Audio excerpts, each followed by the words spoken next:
नमस्कार, स्वागत है आपका एक्टिव वॉइस पैसिव वॉइस के पार्ट 2 में, जहां आज हम बात करेंगे मॉडल वर्ब को कैसे एक्टिव वॉइस से पैसिव वॉइस में बदला जाता है। साथ ही उनकी बात करेंगे जो क्वेश्चन टैग से शुरू होते हैं, जैसे डज, डू, डिड या वाई, इससे शुरू होते हैं उनकी बातें करेंगे। तो आइए पहले जानते हैं modal verb. Can, could, may, might, should, ये सारे मॉडल वर्ब हैं और हम अब ऐसे वाक्यों का एक्टिव वॉइस से पैसिव वॉइस में बदलेंगे जो इन मॉडल वर्ब से शुरू होते हैं। सबसे पहले आपको दिया होगा, देखिए एक्टिव वॉइस का सब्जेक्ट दिया है, मॉडल दिया है, वर्ब दिया है और ऑब्जेक्ट दिया है। जब मॉडल वाले को हम लोग चेंज करेंगे पैसिव वॉइस में तो उसका फार्मूला देखिए क्या दिया हुआ है। सब्जेक्ट है, मॉडल है, मॉडल के साथ में बी है और बी के साथ में V3 है प्लस बाई है प्लस एजेंट है। पहला देखिए एग्जाम्पल देखेंगे, you can solve this problem, you can solve this problem. अब देखिए इसके अंदर ये हमारा सब्जेक्ट है, ये मॉडल है, ये वर्ब है और ये क्या है, ऑब्जेक्ट है। फिर इसको जब हम पैसिव वॉइस में चेंज करेंगे तो देखिए कैसे होगा। आपको मैंने पहले बताया था यस, वी, ओ, और ये जब बदल जाएगा तो वो इधर आ जाएगा, वी इधर चला जाएगा, एस इधर आ जाएगा। इसको हम लोग सब्जेक्ट ऐसे लिखते हैं और ये हमारा एजेंट माना जाता है। तो दिस प्रॉब्लम, ये हमारा यहाँ आएगा, दिस प्रॉब्लम कैन के साथ में बी लगेगा, फिर third form solved by you, this problem can be solve by you.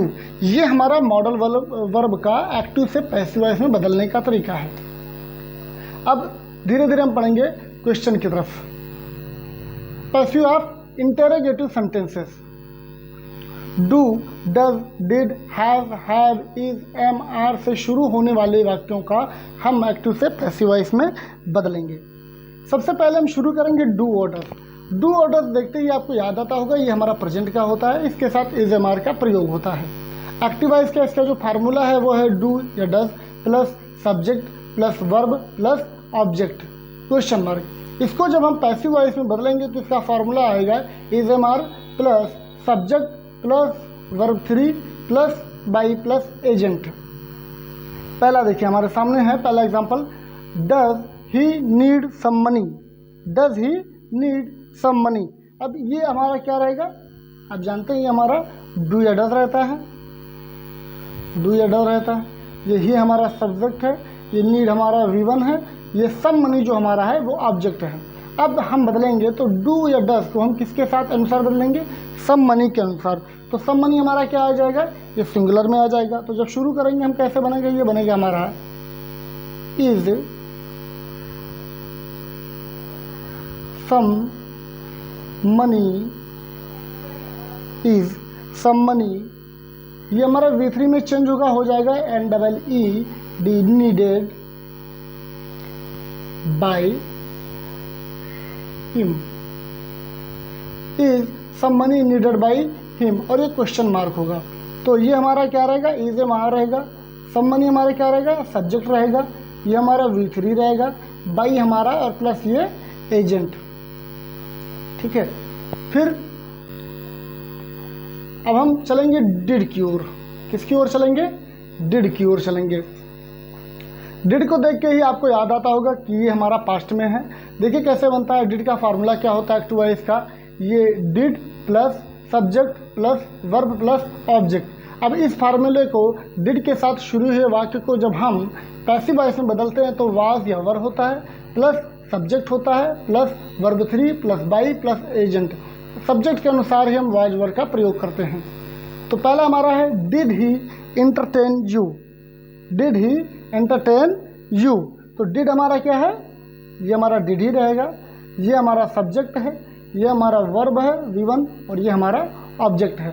अब इसको जब हम बदलेंगे तो इसको जब हम बदलेंगे तो देखेंगे हमारा ऑब्जेक्ट क्या है, यू है। यू यहाँ जाएगा तो क्या हो जाएगा, यू रहेगा और ये सब्जेक्ट हो जाएगा। तो इससे यू के साथ क्या प्रयोग करते हैं, वर। तो वर यू, फिर क्या हो जाएगा हमारा entertain, ENTERTAINED, entertain by him. ये हमारा बन गया डिड के साथ एक्टिव से पैसिव वॉइस। अब हम चलेंगे आगे और सीखेंगे has plus has have had को कैसे चेंज करते हैं।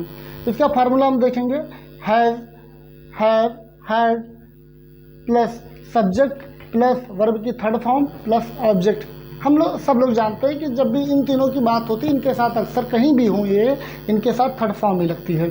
तो यहाँ भी वैसे ही है, एक्टिव वॉइस बनता है इनका has have plus subject plus verb की third form plus object plus question mark. अब इसको जब हम चेंज करेंगे तो ये पैसिव वॉइस में चेंज होगा, has have had plus subject plus been plus V3 plus by plus agent. अब इसका जो पहला एग्जांपल है, has John written a book, has John written a book. Has हमारा क्या है, ये तो आप जानते हैं ट्रिपल 3H में से कोई भी होगा। ये जॉन हमारा क्या है, सब्जेक्ट है, ये हमारा क्या है V3 है, और ये हमारा क्या है ऑब्जेक्ट है।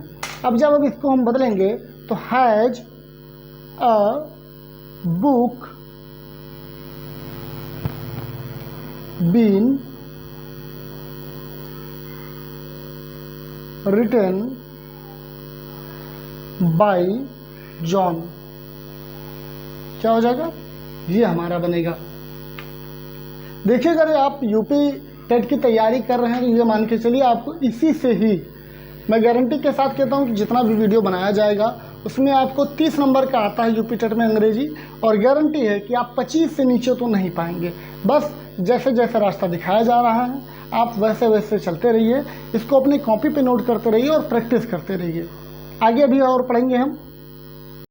तो मॉडल से शुरू होने वाले क्वेश्चन को एक्टिव से पैसिव वॉइस में अब चेंज करेंगे हम। ये देखिए एक्टिव वॉइस, इसका फार्मूला क्या होता है, model plus subject plus V1 plus object. इसका जब पैसिव वॉइस चेंज होगा तो model plus subject plus B plus V3 plus agent. आइए एग्जांपल से जानते हैं। जैसे can he control the situation, can he control the situation, ये हमारा मॉडल है, ये सब्जेक्ट है, ये हमारा वर्ब है और ये क्या हमारा ऑब्जेक्ट है।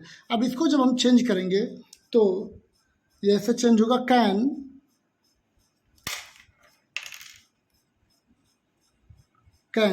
फिर यहाँ subject can the situation be controlled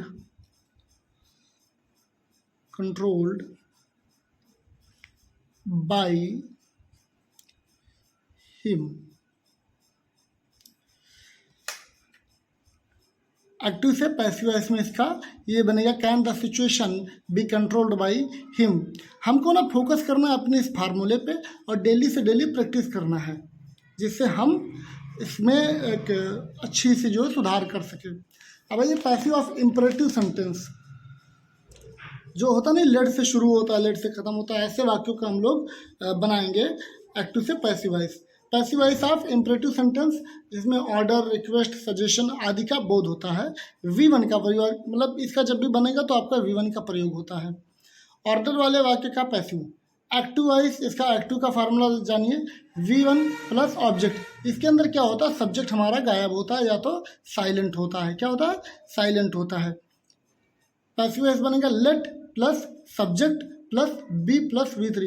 ये सब्जेक्ट अगर आप सोच रहे कहाँ से आया तो आप जानते हैं कि ये ऑब्जेक्ट इधर जाना है तो वो सब्जेक्ट आ जाएगा। आइए फार्मूला पहले देखते हैं एग्जाम्पल। शट द डोर, क्या हमारे पास शट द डोर, ये हमारा V1 है और ये हमारा क्या है ऑब्जेक्ट है। इसका क्या बनेगा, लेट द डोर बी, फिर क्या हो जाएगा shut, let the door be shut. ये तो ऑर्डर वाले हैं। फिर आता है हमारा सजेशन या एडवाइस वाले वाक्य, है ना, जिनका एक्टिव से पैसिव वॉइस में बदला जाना है। तो इनका जो फार्मूला होता है वो भी सेम होता है, पर यहाँ पर क्या होता है कि उसमें पहले लेट आ जाता था, लेकिन जब हम किसी को सलाह देते हैं या सजेशन देते हैं तो उसमें इसका जब पैसिव वॉइस बदलता है तो subject plus should plus B plus V3। जैसे ये फार्मूला हमारे पास कि help the needy people, help the needy people, ये हेल्प हमारा क्या है, ये V1 है, और ये इतना हमारा क्या है, ये हमारे पास ऑब्जेक्ट है। इसको जब हम लोग चेंज करेंगे तो ये बनेगा, सब्जेक्ट क्या होगा हमारा, the needy people, the needy people, फिर क्या आएगा,